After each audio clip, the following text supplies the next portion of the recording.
Good afternoon, everybody. I wanted to take a moment for all of our members here at ABMA to have an opportunity to meet Pat Rita from Orion Advocates. He's our Government Affairs Associate here at the ABMA. And for those that haven't had a chance to meet Pat or talk to Pat, I thought this was an opportunity just to take a couple quick questions and let him introduce himself to you and get to know you. So hi, Pat. Thanks for joining us today. Great, Kirk. Glad to be here.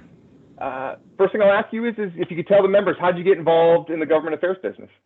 Yeah, it's kind of a family business, honestly. My father goes way back, but worked on the Hill. He worked actually on the House Ways and Means Committee for Dan Rostenkowski, if you can believe that. If you all remember that name. And so my sister was also in the government affairs profession. I graduated from college, had a liberal arts degree.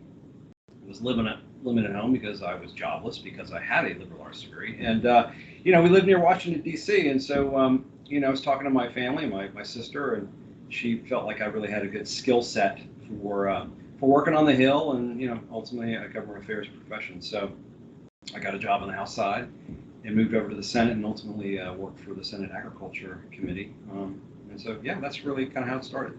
Oh, nice. Yeah. So you've been doing this for a while now. You've seen some ups and downs, but why don't you tell us about one of your most proudest wins you've had since you've been doing this? Well, there's a couple of them, but I think by far the proudest, and it was just enacted at the end of last year in 2020. One of my first clients, when I went out into business back in 2008, hired me to craft and enact a tax credit for wood and pellet stoves, so wood heat. Right now you can get a 30% tax credit for a geothermal system. You can get all manner of tax credits for these renewable energy systems, but biomass heating equipment was never recognized. And so we wrote the bill and we worked on it from 2009 until finally got it across the goal line. And I mean to tell you, blood, sweat, and tears, particularly tears. I mean, we got so close in so many congressional cycles, and it would just, we'd fail at the 11th hour. Like it would be literally Christmas Eve and I'd find out we didn't get it in the package. So it was a real shot in the arm last year when we got that. So it's a real. That's great. That's a good win. That's a good win.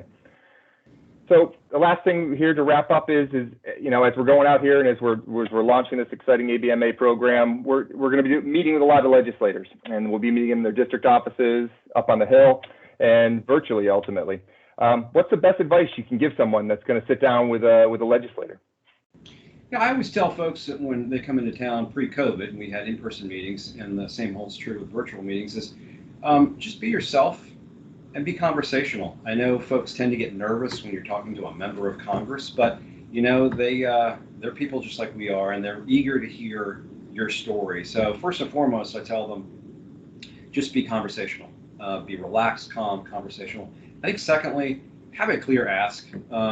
These are busy people, and just to kind of wax philosophically about maybe your personal views doesn't really move the ball. If you have come in with a really crisp, here's what you need to do, Congressman X, for our sector, I think that goes over the best. And really support all of your requests with good hard data and facts.